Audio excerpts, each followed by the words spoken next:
तो last episode के and में हमने देखा था कि एलेक्स रॉकवेल की टेक्निक सीखकर कुंगपैंग माउंटेन से निकल गया था। अब आगे तो एपिसोड 37 की शुरुआत में हम एलेक्स के दादाजी को देखते हैं जो कई सालों बाद एक बीस्ट का ब्लड लेकर वापस अपने घर अपने पोते से मिलने जा रहे थे। अब मैं यहाँ आपको बता दूं कि जिस ओल्ड मैन को हमने पहले देखा था वो एलेक्स के रियल दादाजी नहीं थे, बल्कि एलेक्स उन्हें अपने बचपन में ग्रैंडफादर कह के बुलाता था और असलियत में ये उसके रियल ग्रैंडफादर है जो कई सालों पहले एलेक्स के लिए एक बीस्ट का ब्लड लेने गए थे ताकि एलेक्स की स्ट्रेंथ को बढ़ाया जा सके। पर एलेक्स के दादाजी ब्लड ढूंढते ढूंढते कहीं खो गए थे, जिसकी वजह से सबने मान लिया था कि वो मर गए हैं। अब सीन चेंज होता है और हम स्टोन विलेज को देखते हैं जहां एलेक्स वापस आ गया था और गांव के बच्चों को कुछ ट्रेजर्स बांट रहा था जो उसे जलपरी ने उसकी मदद के बदले दिए थे। अब जब एलेक्स वो ट्रेजर्स बांट ही रहा था तभी वो कुकून वाला बर्ड आकर गांव के बच्चों से कहता है कि तुम सब क्यों इस ट्रेजर को देख के खुश हो रहे हो, ये तो बस मोह माया है। पर असलियत में उसने खुद ने कई सारे ट्रेजर्स छुपा लिए थे,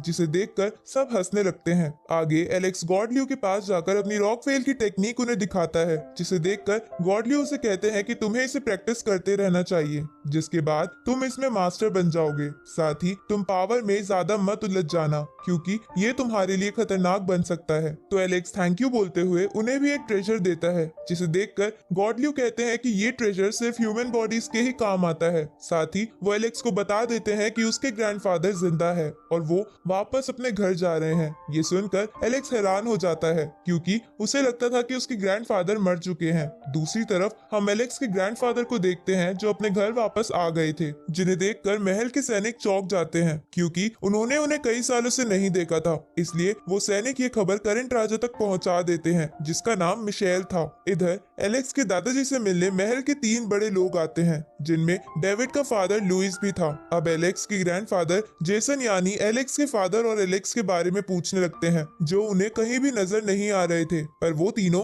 जेसन और एलेक्स के बारे में कुछ भी सही नहीं बता रहे थे। ये सुन के एलेक्स के ग्रैंडफादर को गुस्सा आ जाता है तो वो तीनों अपनी अपनी स्पिरिट को वहां बुला लेते हैं और उन्हें शांति से बात करने को कहते हैं, जिसपे एलेक्स के दादाजी कहते हैं कि तुम तीनों ने अपनी अपनी स्पिरिट्स का फॉर्मेशन कर लिया है और मुझे कह रहे हो कि शांति से बात करो। इसके बाद एलेक्स के दादाजी बड़ी आसानी से उन तीनों स्पिरिट्स को खत्म कर देते हैं, जिसे देखकर वो तीनों वहां से भागने की कोशिश करते हैं। पर एलेक्स के दादाजी वहां चारों ओर एक शील्ड बना देते हैं ताकि कोई भी वहां से भाग ना सके। तभी एलेक्स के दादाजी को एलेक्स के नाना जी का पता चलता है जिन्हें उन लोगों ने बंदी बना लिया था। ये जानकर एलेक्स के दादाजी उन्हें छुड़ाकर अपने पास बुला लेते हैं, जहां नाना जी उन्हें सब कुछ बता देते हैं कि कैसे एलेक्स की सुप्रीम बोन को डेविड के अंदर ट्रांसफर कर दिया और इन लोगों ने जेसन और उसकी पत्नी पर भी हमला करा। ये सुनकर एलेक्स के दादाजी बहुत ज्यादा गुस्सा हो जाते हैं और उन तीनों से कहते हैं कि तुमने मेरे बेटे और पोते को बहुत नुकसान पहुंचाया, पर अब तुम सबकी बारी है। इसके बाद एलेक्स के दादाजी हैंड फॉर्मेशन बना के डेविड के फादर को उठाकर बहुत तेजी से जमीन पर मारते हैं। साथ ही वो उन दोनों के साथ भी ऐसा ही करते हैं क्योंकि उन्होंने बुराई का साथ दिया था, जिस पर उनमें से एक बोलता है कि तुम हमें तो मार दोगे पर राजा तुम्हें नहीं छोड़ेंगे। ये सुनकर एलेक्स के दादाजी एक बड़े से हैंड का फॉर्मेशन करते हैं और उस पूरी जगह को तबाह करने लगते हैं। तभी वहां पर मिशेल आ जाता है जो पहले एलेक्स के दादाजी का दोस्त भी था।